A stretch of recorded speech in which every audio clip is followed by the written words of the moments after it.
Hey there, everyone. Welcome back to the channel. It's Denise Salcedo, and I am here in Denver, Colorado. You guys know who I'm with. You guys know this man. Will Washington. Why would you know me? I don't do anything anymore. This is I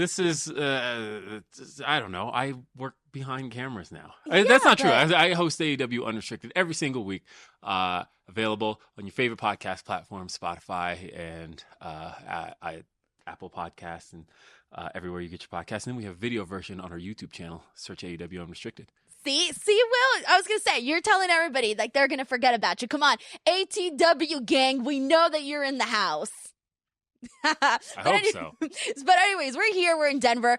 I got to tell you, Will, it's so weird to see and do a podcast or just, like, talk to you just, like, in person like this because it's been a while. We've done podcasts in person. Yeah, but it's been a while. But we see each other all the time. Nah, like once a month if we're lucky. It's like usually like once every 3 months. That's more than I see most people. No, I don't think that's a lot. Other than like my coworkers, that's more than I see a lot of people. No, it's way less than once a month. It's at least like once every 3 months. When was the last time I saw you? September? I saw you in September, I think. Right. Okay, and then what's today? I don't know. It's October. What are you talking about? I see you all the time. Okay, well, I'm not going to see you until a while from now. The point is, I don't see you every week, though. All right. I'm going to document this. I'm going to take a picture and it's like, oh yeah, it's only been like however long. I'm just trying to put over the fact that we're here, we're in person, and we're doing this interview. That's and guess true. what? You remarked on my house the first time you walked in. Because it's a real house. Will what lives does that in a real even mean? house. What okay? does that even mean? Well, it means that I'm from LA and we have apartments that cost an arm and a leg and don't have real houses unless we can afford them. I mean, most people, I don't know. Because look, I've lived in apartments before. I had an apartment, but look, I am proud of my home. I am glad that like you've seen this setting, this the Will Washington man cave. Like it's been the backdrop of every podcast I've done for the last.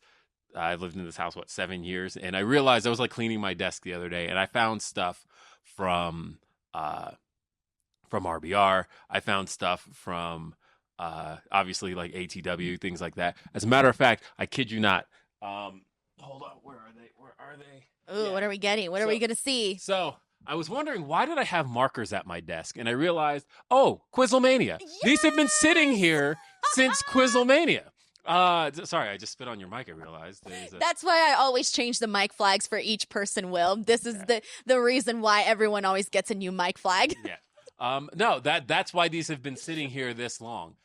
So it's just very funny that I have not, like, I keep the desk obviously a little bit tidy and a little bit clean, but like, there's just stuff over here. Look, I always said like my Mariah Carey stuff was always in arm's reach.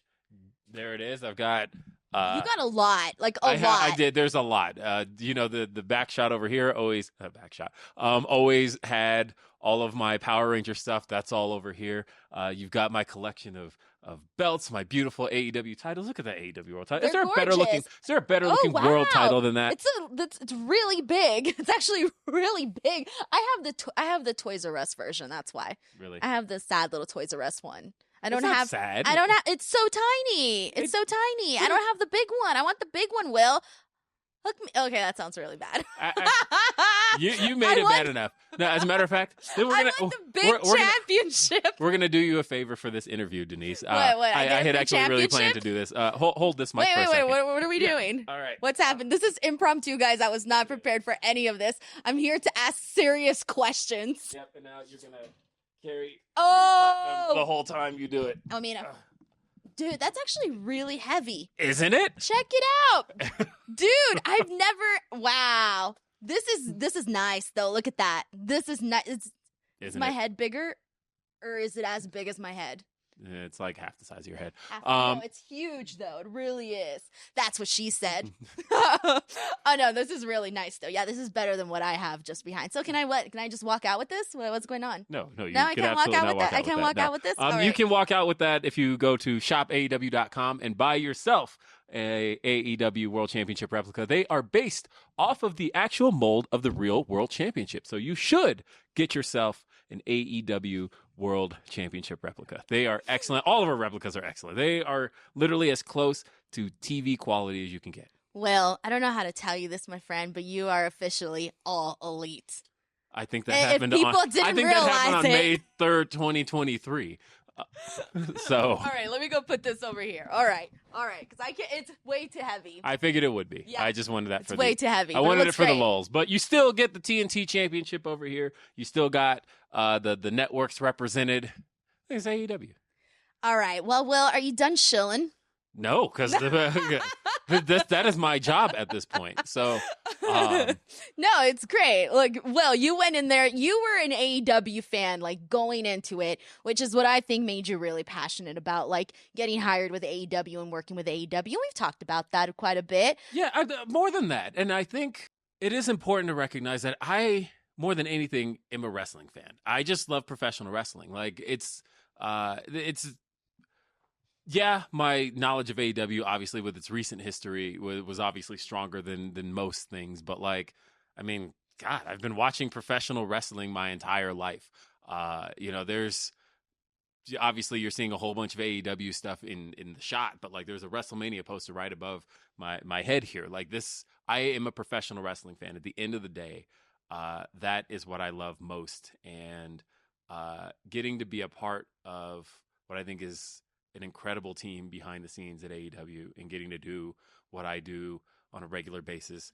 And the hard part is most people don't know what I do, and that's okay. I don't even know what you do. That's okay. Yes, you do. Like, here's the thing. Yeah, I do, but I don't really know. Play stupid here, but the funny thing, because and she was gonna do that from the beginning of this interview, and that's what I was like. Wrestling administrative coordinator. Yes, right? I didn't say it in the beginning because I forgot the title. Because so here's the funny thing, and I think it is interesting that I'm never gonna mask the fact that you and I are super close. Like we are.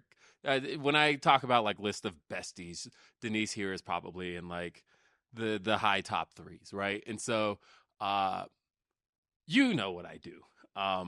Now you'll never know the secrets, but you at least know what my job is on a regular basis. You know what it is I do, and so I think when you see stuff that I do get mischaracterized online, it's right off the bat, this person doesn't know what they're talking about.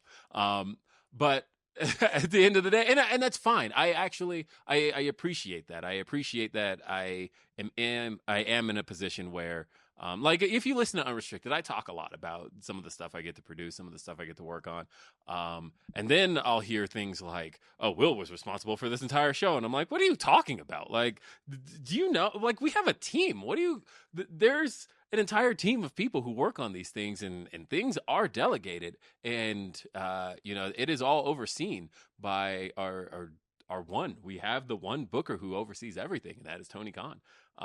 And I think I truly do believe in Tony Khan as a leader. It's not one of those things where it's it's not like a kissing up to your boss kind of thing, because at the end of the day, one, have you ever been employed before? I think people should do that. But mostly what it is I genuinely think Tony Khan is a brilliant man. I think that, and I tell him this all the time, he is because Tony is somebody I also consider a friend. And I considered him a friend before I ever worked for AEW.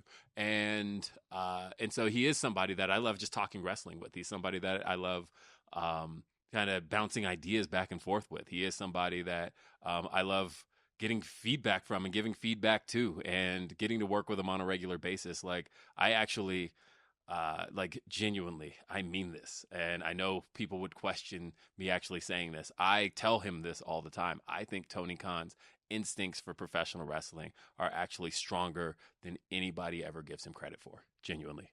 Well, it's one of those things where you got to think, right? We're talking about a company that's been around for 5 years.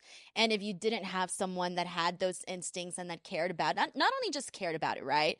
But had those instincts, then it wouldn't have gotten as far as it has. So, Will, With that being said, that brings me to my first topic that I want to get at. It is going to be a big year for AEW next year.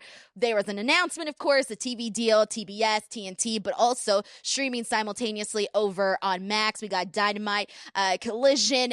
There's so much happening. I can't even keep it all intact. But I guess for you, like, how does it feel to be part of the company going into this? I mean, look, this was a really exciting announcement. I thought, going into it, it was one of those things where there was all sorts of speculation and so much that was actually underselling what was happening. I think that, there was so much, again, like I said, speculation over where we were going to end up, how we were going to end up there. Like, we always knew for sure that we were going to be on TBS and TNT. But how much more it was going to be, I think, Max is such a big deal. We're talking about one of the largest, top 5 streaming services in the world, top 4 actually. But when you think about where Max is and what Max provides and the type of prestige programming that is on Max, and for AEW to get to be alongside that, I think is a really big deal.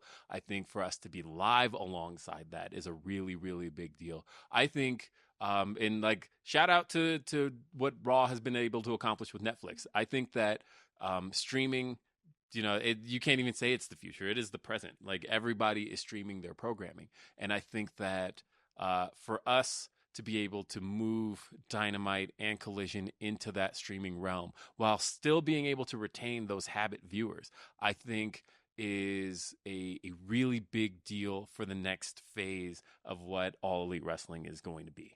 Right, because it almost felt like it had to be a this or that situation. But you're sitting here and AEW's essentially having their cake and eating it too, right? So that's going to be massive. And it brings me to this next question, because when you think about it, you were saying at the top of this interview, you are a pro wrestling fan. We're all pro wrestling fans. That's how we started, regardless of whether you primarily watch WWE or AEW. It doesn't matter, right? You're wrestling fans. So we went from a situation of, we're going to kick off the new year with Raw being on Netflix, but now we're also kicking it off with AEW on Max. So, like, this is happening where two wrestling companies are going to be on a streaming service. I don't even know if the magnitude of that has necessarily set in, I guess. And like I said, 2025 is going to look very, very different for the pro wrestling landscape, particularly in the way that people consume professional wrestling. Because, there's been obviously streaming pro wrestling for the last, almost 13 years, right? And 10 years with the way WWE did the network before and things of that nature. And we've had Honor Club with Ring of Honor for a number of years as well. And so it's not like streaming wrestling is necessarily new, but I think consuming the flagship shows via a streaming service, I think that's mostly uncharted territory. I think the idea of, I read a study not that long ago that talked about how the average consumer today, how they get new programming is very different than it was 20 years ago, where the average consumer is getting their programming via scrolling menus. That's how they get it now, right? They're not necessarily channel surfing. The cable watcher knows what they want, right? Our Dynamite viewer, our Collision viewer, they know what they're coming for, right? They know exactly that they're coming to watch our shows. But, like, as far as discovery is concerned, thinking about how new programs are discovered. How do you discover your new shows when you watch them? You're usually... Oh, dude, I just go on and I'm like, okay, what's the new thing that's on this streaming app? Let me see if I'm interested in watching it. Oh, this looks interesting. Cool. I'm going to click on it. Right. And just thinking about that landscape for for the entire professional wrestling landscape, just thinking about the idea that is now how weekly flagship programming is going to be discovered.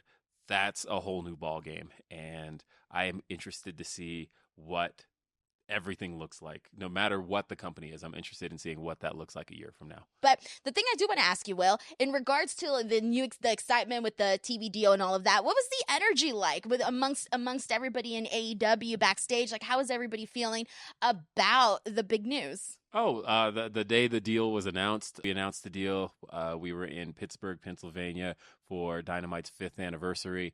There were a lot of cool things on that show. That was the night Shelton Benjamin made his debut in a really cool backstage segment. And I think there was a really positive energy around all of it. I think that, we had a moment in the arena where, after the announcement went public and, Tony rallied the troops and, let everybody know that AEW is here to stay. AEW is going to remain on TBS. It's going to remain on TNT. It's got a new home on Max as well. And it's just going to be an exciting time. And I think everybody backstage felt that. I think everybody backstage was encouraged by it. And yeah, no, there were like high fives and hugs all around. I think everybody was just congratulating each other. And, obviously we all had the congratulations to Tony, and he was congratulating all of us because, again, like I said, AEW is truly a team effort. Yeah, dude, that's awesome, man. That's going to be very exciting. A new chapter for AEW. But before we get into all of the new stuff, because I will circle back to this later on with all of the everything coming up with AEW that's been announced for 2025. Crazy to even say 2025, by the way. I'm not even used to it. I do want to kind of talk about some of the big items that went down this year in AEW, because there was kind of a lot, Will. Like, we can kind of start in any direction. And I want to start with one of my favorite storylines in AEW, and that was the Swerve Hangman Page feud. I want to get into that. Like, what was that to see that story come to fruition to a point where we're seeing a man's house be set on fire? It was a wild experience to see. But all of these matches, people raving about it. First Black AEW World Champion and Swerve Strickland. Dang, how did all of that hit for you, getting to see all of that come together? It was amazing to watch it all happen, and especially to watch it unfold this year, because I think going out of 2023, it felt like we may had reached the end of that story, and then the first Dynamite of 2024, it was like, no, that was just the early chapters of it, because more is going to go down. And we saw on the first Dynamite of the year, Hangman come out after Swerve versus Daniel Garcia. And he made his intentions known that he is not done with this man. And we got right back into it. And, it's amazing how much those two did just this year. Like, if you took away the stuff they did in 2023, which I think some of the stuff they did in 2023, like, honestly, if we just left that alone, it's still one of AEW's marquee rivalries. But then when you get into the stuff they did in 2024, and you talk about the dealer's choice matches were a lot of fun. We went to the 3-way with Joe, and ending up there, we ended up first having to see those two go to that time limit draw. And, they went into the time limit draw with Hangman as the clear fan favorite and Swerve as the villain. But by the time the match was over and that bell had rung, Hangman had clearly, something had snapped in him in the middle of that match. And he walked out the villain, and Swerve walked out as kind of the valiant babyface. Swerve asked for 5 more minutes for the match to continue, and Hangman's like, no. And like in the middle of a 30-minute Broadway to do that. And then on top of that, you had the Hangman faking the leg injury. We went into the 3-way, Hangman costing Swerve, or at least distracting Swerve enough for Brian to get his moment at All In. And then, leading to, when everybody always talks about how the beginning of the rivalry started with the home being set on fire, but Swerve breaking into Hangman's home. And it's like, how could you possibly respond to that? And like, the response was always going to be there. Like, when you think about how many times Hangman dropped the hints that he was going to do something to Swerve, and he said multiple times, I'm going to burn his world to the ground. But what did that actually mean? And then he did it. He burned Swerve's house down. And I saw like some of the speculation about like, oh, it's the same house. It was. It was absolutely the same house. Like there's there's a future episode of AEW Unrestricted with Ryan Loco where I do talk about a lot of the photography and filming of that segment. But just thinking about how that all went down, and Swerve purchasing his childhood home and how touching that moment was, and then by the end of the day, you just felt like, oh my God, this went way over the top. And then to end the feud at All Out, and that, who's to even say it's the end? These two, I think, are kind of dance partners for life at this point, and there's so much more story they can tell with it. And that's one of my favorite aspects of my job is getting to tell stories. I am a big believer in storytelling, and I'm a big believer in the most old school aspects of professional wrestling storytelling. I believe that there's no better way to tell a story in professional wrestling than simply two men that hate each other. I don't need, the other stuff is cool, but I'm not necessarily one that needs to peel back the curtain a little bit. I don't need there to be any kind of wink, wink, nudge, nudge behind the scenes kind of stuff. I don't need it to be, based on some personal issues from another company. Don't need any of that. The only thing I need in my stories is two people who just viscerally hate each other. That is my favorite form of professional wrestling storytelling, and I don't think it could ever get better than that. I feel like that's the easiest thing, right? Like, just go in there and tell a story of two guys hating each other. But it's not to say it's the easiest. Like, that's the thing, is that building hatred is actually a lot harder than you would think, right? Because at the end of the day, professional wrestling is by nature competition. And sometimes rivalries and matches are simply based around competition. It's just based around the idea of just wanting to be better than the other person. And that's fine too. But I think that when hatred comes into play, I think that is when, I think a lot about, you bring up Swerve and Hangman. And I remember the moment inside Blood and Guts this year when Swerve finally got in the cage and those two came face to face, and all the fans in Nashville were chanting "Holy shit!"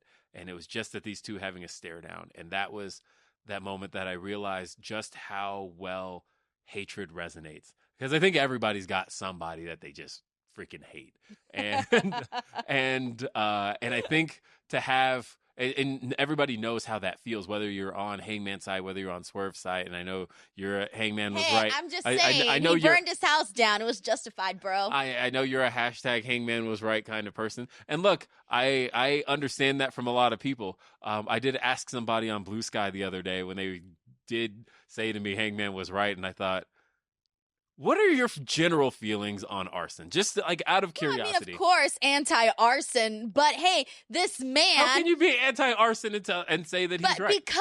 Because Swerve, and this is the big argument, we've had this, Reg and I have argued about this nonstop. Swerve went into this man's home, talked to his baby in the crib. His wife was in the house. Anybody, once you get your children involved, that's it. You're going to go batshit crazy and you're going to do some crazy stuff. I don't think there's anything one person can do to justify burning down a man's home, but also I do recognize why it got to that level, obviously. But yeah, again, like I said, it is that's what made it such a cool story, and that's what I think made it one of the tentpole rivalries of AEW's history. And we've had so many good ones, like when you think about John Moxley and Kenny Omega. And Kenny Omega and Hangman, and to think that Hangman and Swerve got to have that rivalry as well, and for it to go from that first Wrestle Dream in 2023 and build its way up to being the main event of All Out in 2024 over the year span, that did feel really cool to witness that unfold. No, it was fun, and like I said, hashtag Hangman did nothing wrong. I'm gonna die on this hill, Will. We're always talking about wrestling hills we're gonna die on. That's the hill I'm dying on. You know what's interesting is that you recently started watching Breaking Bad. I did. You did. And I was forced, by the way. Yes. I'm not going to mention any names. I think we all know who forced me. Will forced me. But I'm glad, though. I'm 3 seasons in. Because you're enjoying the show. No, I'm wrong. I'm on the 4th season. I'm like 4th season, episode 1 or 2, I think. Oh, boy. Oh boy. No spoilers. I'm not spoiling anything right now. I was thinking about where season 4 went and all the stuff with Gus, and I'm excited for you. But you are watching Breaking Bad right now, and it's fascinating to see you make your way through this. And I've watched your emotions toward Walter change over time. Yes. And but yet not quite recognizing the parallel with, say, a Hangman Adam Page, who maybe started with the best of intentions, but if you see where he is today, it's very clear how much he's lost the original path of what he was originally standing for. So are you saying that the Walter Breaking Bad storyline may have influenced or inspired the Hangman Swerve story that we're seeing? What I am saying is that you should at least see the parallels between the two parallels. characters. I 100%. Because Hangman was driven to do these things by Swerve. He became crazier, but the things that Swerve was doing, he reacted as such. And we see that Walter in the show started off as like, oh, I'm just going to cook and it's going to be easy. And then all of a sudden finds himself in all of this drama. Right. And all of a sudden he's no longer doing things for righteous reasons anymore. No. It stopped being about his family and doing this for his family a very long time ago. But he hasn't necessarily said that yet, especially by season 4. But either way, I think you are recognizing the parallels there.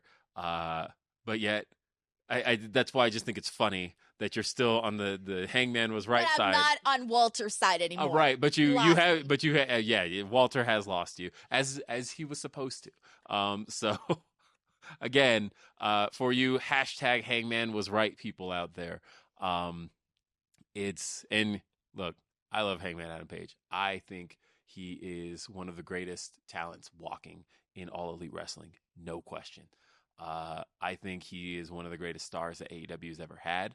And I think that when you think about the history of AEW and who the main character of All Elite Wrestling actually is, like if you put a gun to my head right now and said, who is the main character of AEW? It's Hangman Adam Page.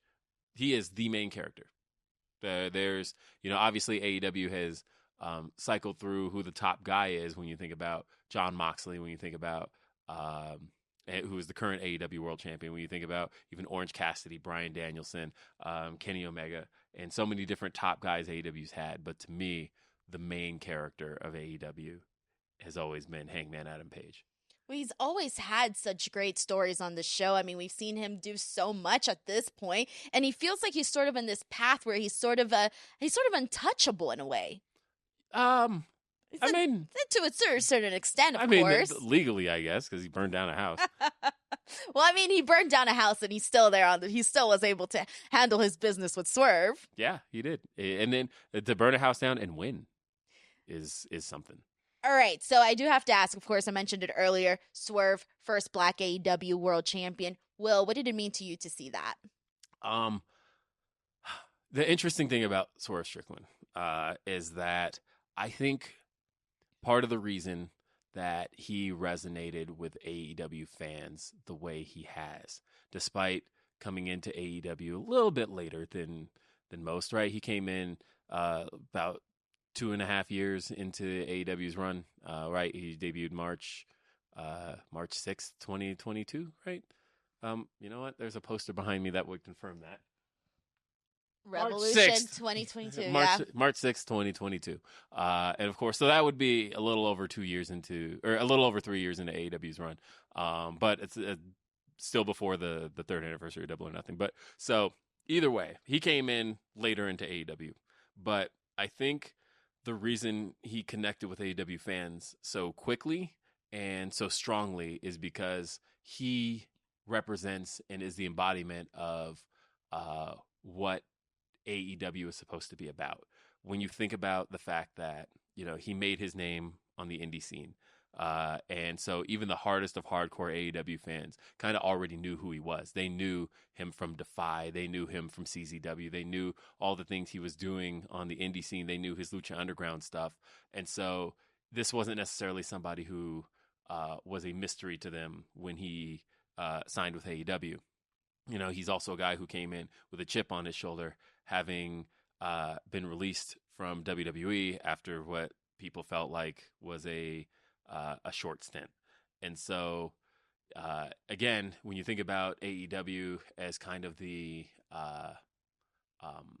disruptors of the industry, and you think about how a lot of those guys who were part of the original vision of the company had a little bit of that chip on their shoulder for one reason or another. When you talk about the Bucks, you talk about Kenny, you talk about Cody, you talk about a lot of those original names. Swerve really embodied that. And so he always had kind of the AEW aura about him. And then when you take that and you also add in the fact that, he's an Any Given Wednesday guy. He's a guy that, if you put him in a match on a Wednesday, you're probably going to get a banger. And so he also does, represent a lot of the in-ring prowess that AEW fans are looking for. And so when you think about his story, when you think about all of that, and again, he didn't necessarily start with AEW, but when you think of him and his rise, he is an AEW homegrown talent, and he is somebody that the fans gravitated toward and wanted to see rise. And there were so many times where throughout his journey in getting to being the world champion, people were saying they wanted to see Swerve get whatever it was. I remember he had a match in Colorado Springs in June of 2023. He wrestled Orange Cassidy for the international championship, and the fans were all on his side that night. And this was a man who up until that point had, at least broken Billy Gunn's fingers. Like, this was a man who, it was fairly dastardly at that point, but it didn't matter. The fans knew that, this is somebody that we've been journeying with for a very long time, and we want to see him get his due. He went in there with Bryan Danielson the first time in Independence, Missouri on Title Tuesday in October of 23. And that was for a shot at the TNT Championship. And I remember there was, again, split reaction. It was like, and this is Bryan Danielson. This is the greatest wrestler of all time. And these fans still wanted to see Swerve get his due. It felt like by the time we got to Dynasty and he challenged Samoa Joe for the World Championship, he finally had his one-on-one world title match. There was an energy in the building. There was not a single seat available in the Chaffetz Arena in St. Louis, Missouri that night. April 21st, Dynasty. I know our product quite well, by the way, in case you didn't know that. I know you're just dropping dates. I'm like, all dropping, right. I was like, this is like a history book right here. But you felt it. Like, you could feel it the moment you walked in the building in St. Louis. Again, there was not an empty seat in that building. And one of the things I like to do as we open our doors is I'll go hang out in Gorilla. And I'll go hang out I'm right behind the curtain, and I will just sit and listen for fan reactions and just listen to what fans are doing as they're filing in the building.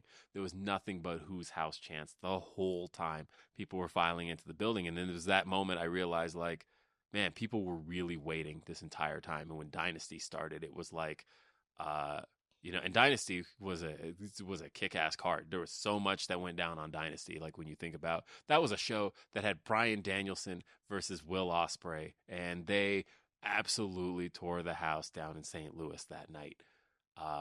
But again, when you were at Dynasty, right? Yeah, that's my match of the year right there. Yeah, that I have to think about that one because my match of the year, hands down. I thought that match was great. There was so much great stuff this year because, like, the three-way from Wrestle Dream is, like, up there as well. Oh, that was phenomenal too. That was so good. But then Swerve and Bryan from All In is up nice there. Fairy tale moments, and like that's what it felt like to me, like a nice fairy tale moment. Ospreay and Pac from All Out. Like, there's been a lot. There's been a lot this year. But thinking about, again, was Takeshita Ospreay this year or late last year. That was this year. That was yeah, that one's up there for me Revolution. too. That one's up there for me. I think we're making a really strong case for Yeah. Ospreay, by the way, because he's another one that just watching this year, again, AEW fans gravitated to very, very quickly, and I think a big part of that is because the hardcore, the more astute AEW fan was already following Will Ospreay. Will Ospreay was not new to them.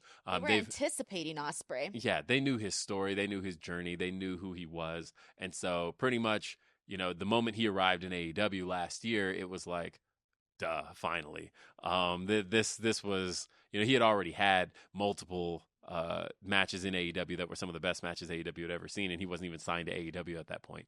And so for him to now be a part of the roster, again, it just felt like an instant moment of embracing, because they wanted him there. They wanted him to be a part of the AEW experience and to get to tell stories with the AEW roster. And so, yeah, I think we've gotten to see a lot of that this year. Like I said, Swerve to me represents kind of the embodiment of that. I didn't even talk about the black aspect of it, right? Because I think that is just that all of that being true, and him being the first black world champion, I think makes it kind of that much cooler, in the sense that it wasn't kind of there to just check a box. It wasn't there to just be, the token, we have a black world champion. It was like, no, Swerve was an organic rise that happened with the AEW fans who viewed him as a star and viewed him as a part of the AEW experience and the AEW journey. And he was just the right guy. He was the guy that by the time we were done with the Continental Classic, we all knew. We knew by the time by the time the Continental Classic had started, there was a definite feeling of, okay, we know kind of what's happening here, and we can see what's happening here. And that's not even to take anything away from Samoa Joe, who was world champion at the time, because Joe, I think, did a phenomenal job kind of hitting the reset button going into January. That, when he came out with the world championship and he kind of established that he was going to, he wanted to see competition in crowning a world champion or world championship contender, that he wanted it based on, he said it, bring your record, right? And that was, by the way, the catalyst, because I see a lot of people who bring up all the time the rankings, right? And now we brought the rankings back, and they're like, what happened to the rankings? And it was like, well, that was a storytelling device, and that was a storytelling device for Samoa Joe, for what Joe had literally said, which was that I want competition-based contenders, that you are not just going to get a shot at my world championship. You're not just going to come and demand it. You are going to earn it, and you're going to climb the rankings to earn it. And then obviously that led to a number of guys. Hook at that point had the best record, and so that's what led to him becoming number one contender. Swerve and Hangman had the exact same record and kept flip-flopping 1-2, 1-2, 1-2 until they tied and then had the draw. And it was like, in order to get to Samoa Joe demanded competition from his contenders, and he demanded that you climb the ranks to get to him. And I think, when people ask, like, well, what was that about? Why were they brought back? That was the point. It was for Joe. That's who it was. That's what it was about, and that was the type of champion Samoa Joe represented. And I think, props to Joe right now. He's off filming Twisted Metal, but I really don't want him to be forgotten when it comes to looking back on 2024 and what the AEW World Championship represented. No, I get it, man, because that was some of my favorite stuff. Like, even watching him versus Hook, like, that was very enjoyable. With some good stuff there. Now, before we stray too far from this topic, because you did touch on it, I want to talk about the fact that Black wrestlers have been a huge topic lately on social media. Representation on wrestling television has been a huge topic, and I wanted to get your thoughts on that and how you feel AEW is handling that, especially also now we got the Hurt Syndicate in here. You have MVP Shelton Benjamin. I mean, we're seeing a lot happen, but how do you feel about it? So, the interesting thing about representation is that I've always been an advocate for representation, but specifically when it feels organic. I never want representation to simply be there to check a box. I never want it to be a case where, hey, when we fill out a card, is it, oh, did we get a black wrestler here? Did we get a Latino wrestler here? Did we get, you get what I'm saying, right? Like, I never want it to be that. And the cool thing about the creative process in AEW is that it has never been that. Like, as far as my time in AEW, one of the things I was really proud of is that when we look at the Wrestle Dream card, for example, and I'm just using that as our most recent pay-per-view, and we saw that, we had Willow Nightingale challenge for the AEW Women's World Championship. You had Private Party challenging for the AEW World Tag Team Championships. You had Swerve Strickland, have his moment in his hometown that was interrupted by, as you mentioned, MVP and Shelton Benjamin. You had Ricochet have one of the greatest matches of the some have called it the greatest three-way of all time, with Will Ospreay and Konosuke Takeshita. And when you just think about the idea that at no point was it said that we need to have these people on the show because they're black. They happen to be black and got there. And that is representation in action. That is where representation succeeds, is when you're not just looking to fill a role. That is tokenism, right? And that's not what we're after. What black people and black wrestling fans are truly looking for is just the idea of seeing yourself as just as much a part of the show as anybody else. That when a black wrestler gets over, when a black wrestler is connecting with the fans, when a black wrestler is connecting with the audience, they should be afforded the exact same opportunity that a white wrestler who connected the same way does. That's what's being looked for. It's not so much just about checking a box. It's not just about having a black person on the show. And so that, I think, that's where I feel like the conversation is somewhat misguided. But then I also think that that's where the strongest case can be made in favor, right? Because essentially, if you were to say the fact that, if your show is lacking in black stars, the answer to that isn't to just throw black stars on the show. The answer to that is to ask the question of, how did we get to a point where black talent isn't getting the same opportunities that their white counterparts are? How did we get to a point where anybody, and I talk about black representation because, hey, look at me, I'm a black person, right? But I think anybody should be asking that question if they're feeling underrepresented on their show, which is on whatever their show of preference is, okay, I'm not seeing myself represented, or I'm not seeing my race, whatever it is. If I'm not seeing myself represented, ask why. Like, is it because the talent pool isn't there? And then if you look and you see, well, obviously the talent pool is there. So then, is it because they're not being utilized the way I would like to see them utilized? And it's like, well, how would you like to see them utilized? Like, it has to go a little bit further than simply saying, I want black people on the show, so put black people on the show. Like, and I think AEW has done a real natural job of evolving to the point of, as our black roster has expanded, you see more and more black wrestlers on our show. And I think it's a really cool thing that we've gotten to that point. You're looking at this Wednesday night in Cleveland, Ohio. It is Fright Night Dynamite, right? And you've got Private Party once again challenging for the AEW World Tag Team Championships. And the cool thing about that story in particular is that it can go one of two ways. Either Private Party becomes AEW World Tag Team Champions, and for the first time ever, and they become the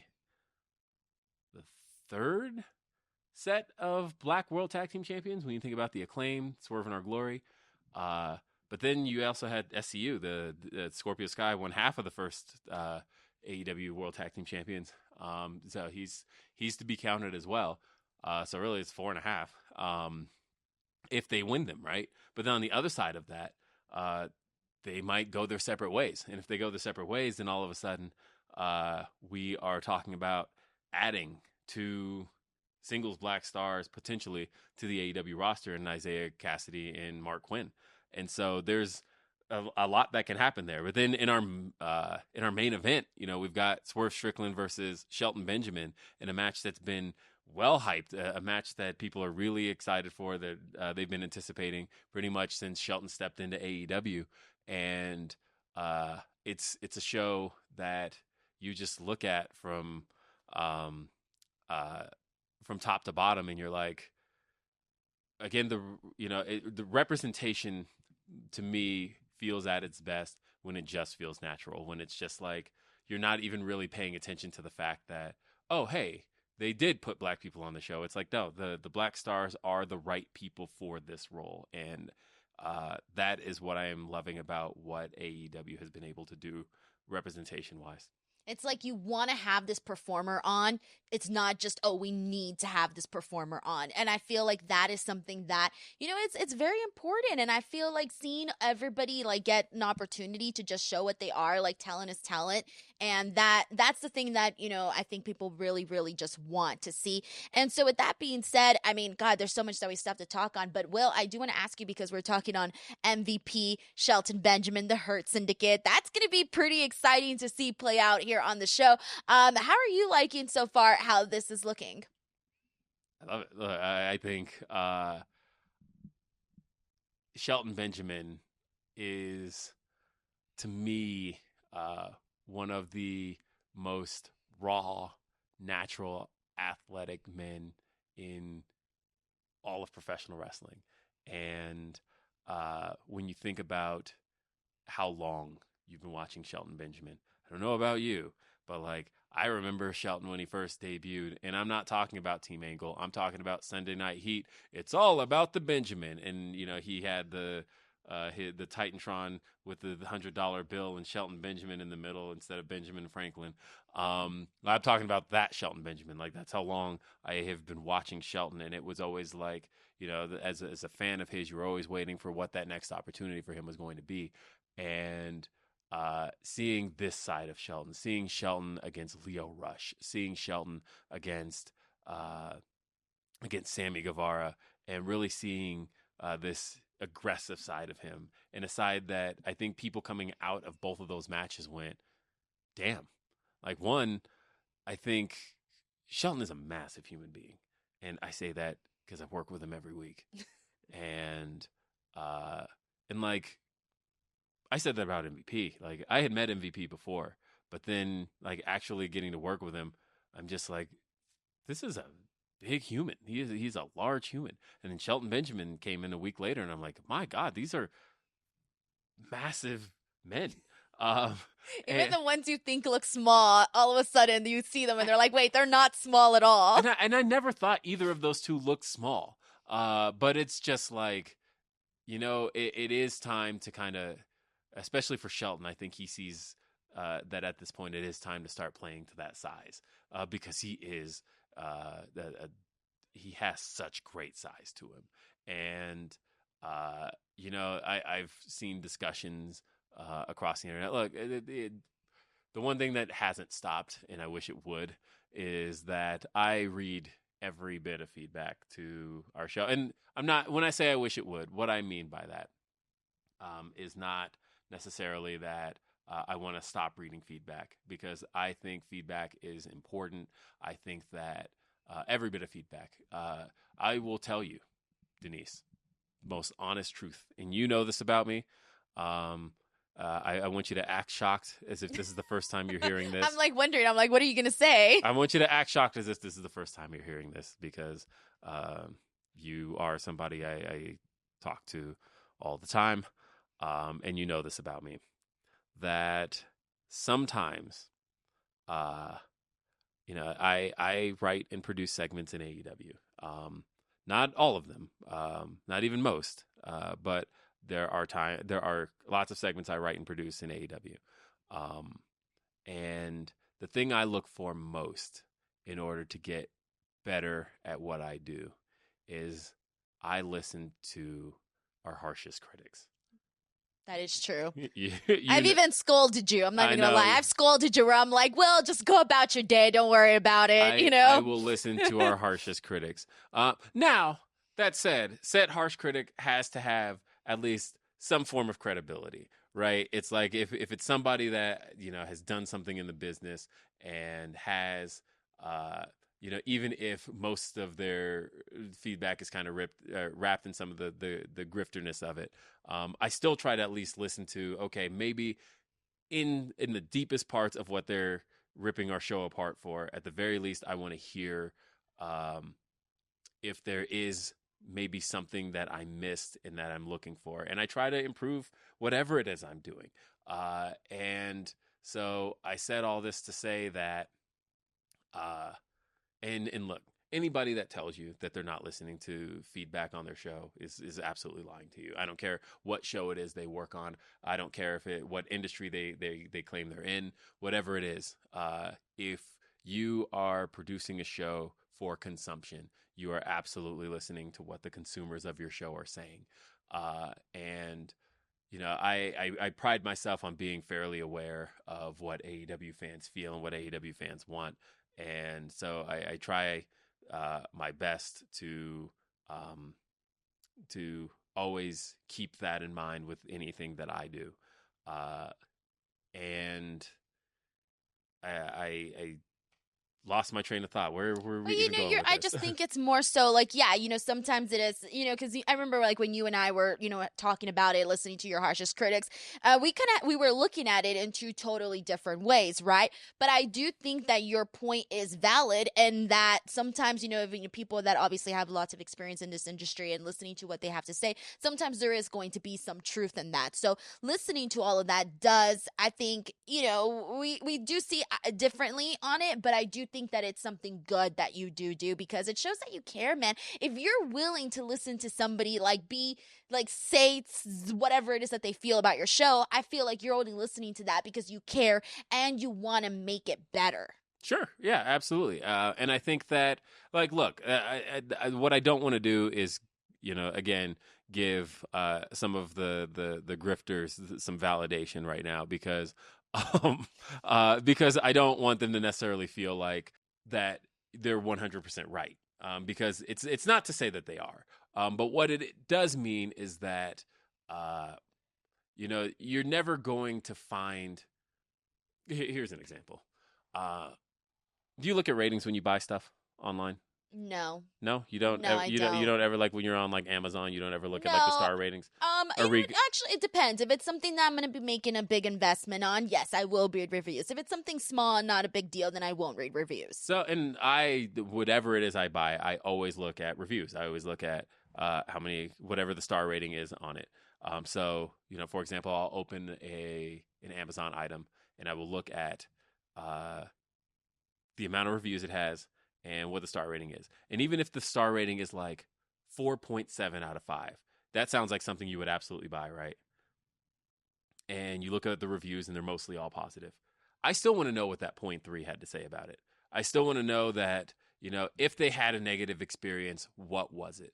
Because can I live with that negative experience? Right. Yeah. Because, you know, it's not to say that the experience isn't overall positive, but there is even 0.3 of anything that could be improved upon. Wouldn't you want to know what that is? And so to me, that's how I look at things like that, where it's like I'm not looking to necessarily validate the grift per se. I'm not necessarily looking to validate people who just thrive on negativity. But it's one of those things where it's like, look, if there's something that can be improved upon, I would at least like to know what it is that was seen that I may have missed. And that's how I look at things. So, well, that brings me to my next question. Tribalism. You know, it's something that we see on social media nonstop. Before you got hired with AEW, we did our show after the week, and we talked about everything. It didn't matter what company. It didn't matter. We talked about it. If we saw it, we would talk about it and pick our favorite things. Yep. So now you play for a specific team. You have a side. When you see tribalism on social media, What are your feelings about that, given that you are a pro wrestling fan, but you also work for a specific company? Tribalism is interesting. It's great when it's done right. I think that, and it can be done right, by the way, in the sense that, like, what's a good example? Sports, right? Sports fans go at it all the time, right? You pick your team and you side with your team no matter what.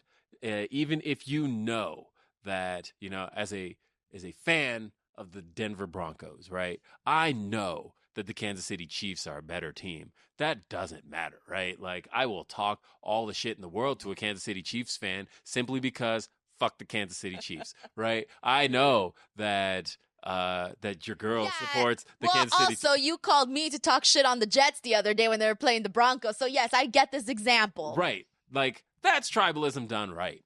The thing is, I recognize that even as a Broncos fan that doesn't care for the Chiefs, I recognize that the Chiefs are a dynasty. The Chiefs are good for the NFL. I just don't like them, and I don't want them to win. But they're good, and I recognize that about them. I don't want them to go away. I don't want them to, I want to beat them, but I don't want it to be that when they lose, the Chiefs just cease to exist. Like, that to me is how it's done wrong. And I don't think anybody who is an AEW fan or WWE fan or fan of anything actually wants to see their competition go away. But I think that there's a culture. The hard thing right now is that it's all social media has gotten really bad. It's so bad. It's so bad. Twitter, X, whatever in particular is so bad. It's genuinely the worst app in existence. It's like, it was functionally, it's still the best way to have social conversations, and that's why it continues to move the way it does. But it's very clear people want an alternative simply because they want to be able to have those conversations without the algorithm rewarding negativity. And because it's hard. It's hard to read some of the feedback on your show when it's done through the lens of tribalism. When it's done through the lens of, oh, I'm just looking to be negative in order to game the algorithm, in order to get my $8 from my blue check mark, right? Like, that's when it gets like, okay, this isn't accomplishing anything. There's no actual conversation being had. And it's bad on both sides, right? Because you look at it from the perspective of, when feedback is done from a tribal perspective, then it's hard to filter what's actual good information, because the people who are staunchly defending whatever it is, they are going to get so defensive about the product, whatever it is. They're going to get so defensive about the product that they are going to defend it from any attacks that are coming at it. And then from the other side of that, and so you're not really going to get honest feedback from those people. And on the other side of that, you have people who are just attacking it simply because they hate the product and they want to rile up those fans. And so you're not seeing honest conversation on either side. You're just seeing people looking to game the algorithm. And a friend of mine actually posted something recently that just looked like bait. And I literally sent him the gif from Best Man Holiday of Terrence Howard doing the, "Do you need some money?" I sent it to him because I'm like, what is happening here? Like, this felt like you just posting just to rile people up. Great, let's talk about anything else. How's that? All right, Twitter. Let's talk about anything else. All right, you asked me about wrestling. You want to talk about all this other stuff? Yeah, we're done talking about all that. All right, all right. Okay, look, you could ask me about my job all day. All right, and I can always talk about my job. And look, I believe in AEW. I am a part of AEW. AEW airs every Wednesday on TBS. It airs every Friday on TNT. It airs every Saturday on TNT. Plus, you can watch ROH at watchroh.com. Honor Club, subscribe. New episodes every Thursday. Plus, there's a boatload of classic content from all your favorite stars. Look, there's a lot you can get from this, but I want to talk to you about a number of things right now. All right. Okay, because I was already ready to get to the next topic. Oh, I can't tell you what the next topic is. Okay. But what were you gonna say? You say what you were gonna say. Yeah, first. no, I wanted to talk to you about a lot of stuff. Okay, because no, what's the other stuff? Because there's discussions we've had, but we haven't had in front of a camera, and I want to have discussions because I don't know which ones discussions we were talking about. All right, well, we're not going to have discussions about skeeting anymore, but the discussions I wanted to talk about were, so I was in an elevator in Salt Lake City, Utah last week, and I had this moment, I got this epiphany that hit me, and that's what it was. One of the cleaning ladies who's going around from room to room had music playing from her phone, and it was Love Story by Taylor Swift. And you thought of me? Because when you think of Taylor Swift, you think of me? Yeah, unfortunately. But I'm just kidding. But and I thought about the fact that, so in that moment, when I heard that song, I immediately thought of the 2009 VMAs. That's the thing that came to mind, right? That's where we're going with this? Yes, this is where we're going with this, Denise. And I should have just wrapped up the interview. And you and I had this discussion one time because I admitted to you that I'm not gonna. I won't ever say that. I'll never say Kanye's right about anything because he's not. All right, I actually think he at one point was one of my favorite artists. I will be the first to say that The College Dropout is one of the greatest albums. My blood pressure's going up. It should. Right? What point are you trying to make? Just let me get here. Right. I think The College Dropout is one of the greatest albums of all time. I love Late Registration. I think Graduation's phenomenal. And look, I even loved 808s and Heartbreak. I loved My Beautiful Dark Twisted Fantasy. Are we done? Is this over? Just hold on. But I would never say Kanye was right about anything when it came to her. It was obviously a bad incident, but the discussion we had one time was over the fact that I truly did not know who Taylor Swift was before that incident. I had maybe heard the name before, didn't know her songs, didn't know anything.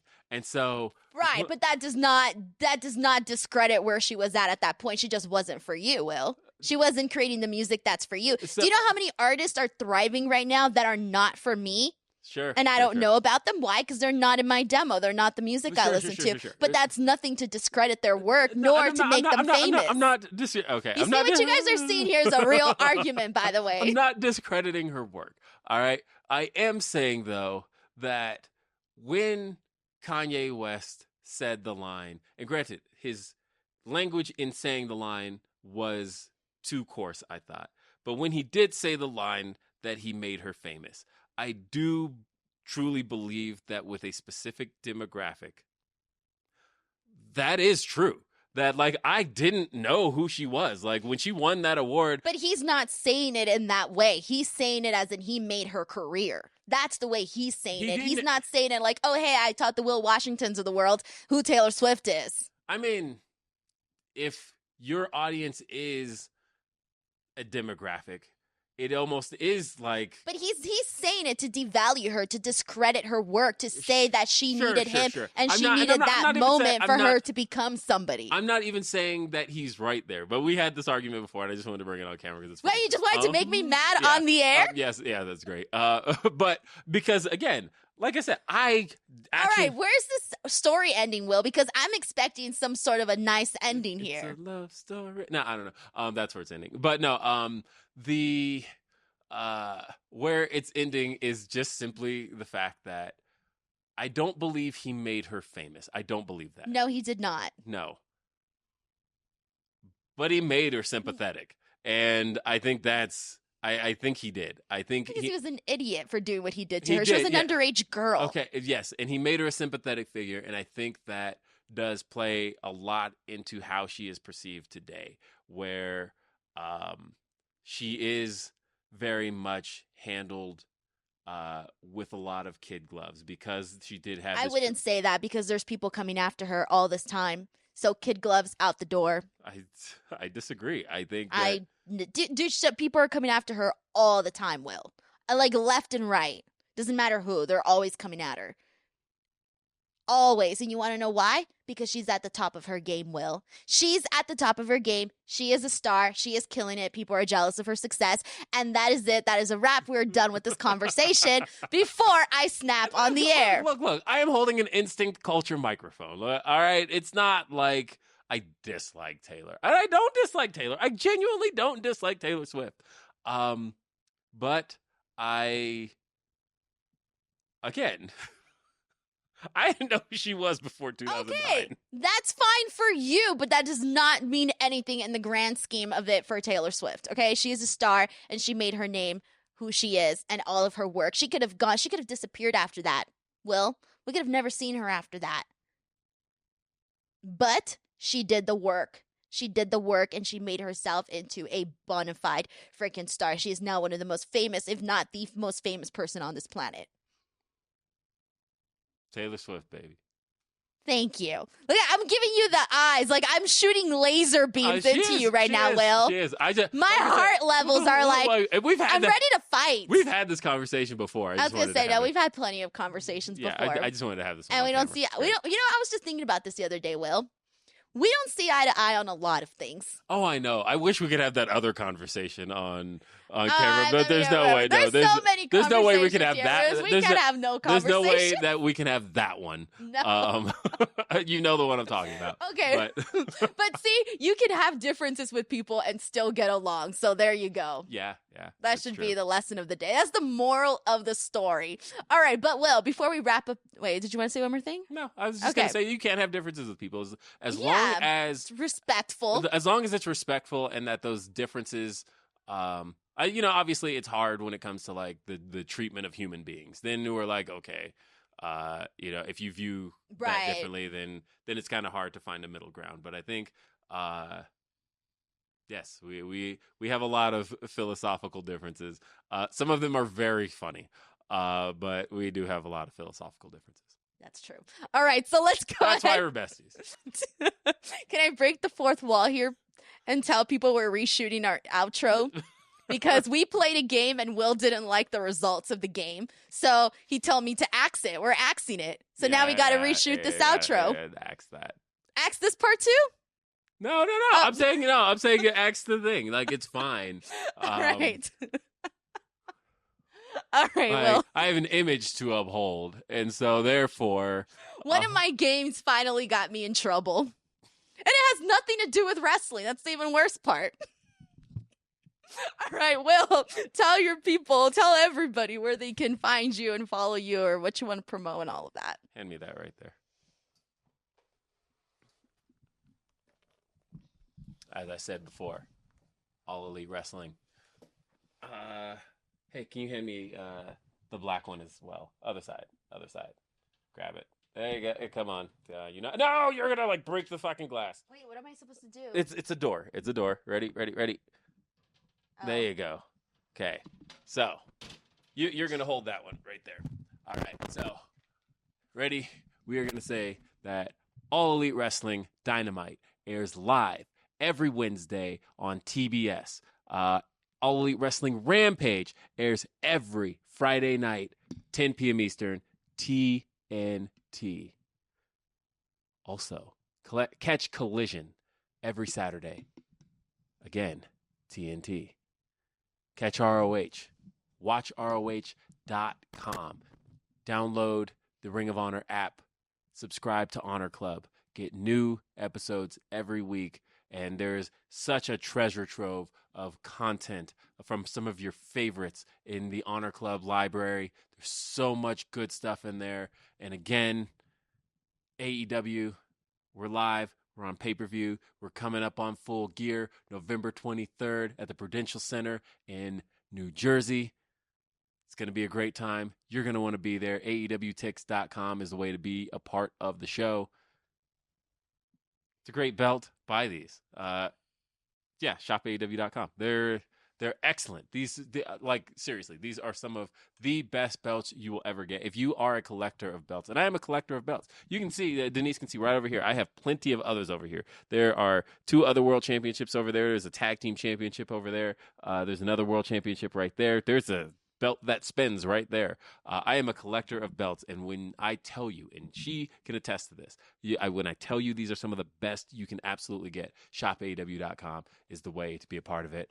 I am Will Washington. I am going to sign off here because I want to do this, and I haven't gotten to do this on Denise's channel for a while. Keep subscribing to the channel. It's Instinct Culture. Denise Salcedo. You're up to how many subscribers right now? I'm 13,000 away from 200,000. 13,000 away from 200,000. Wow. And look, this is the 100th interview? 100th. 100th. Look, Denise is freaking killing it with these interviews. And there's so much other content. You want to see some of the other people she has talked to from all over the years. Check it out on the channel. It's all there. Denise Salcedo. She's the best. Even when she doesn't know what the word skeet means, but now she does. And it has been a wonderful experience. Thank you for having me, Denise Salcedo.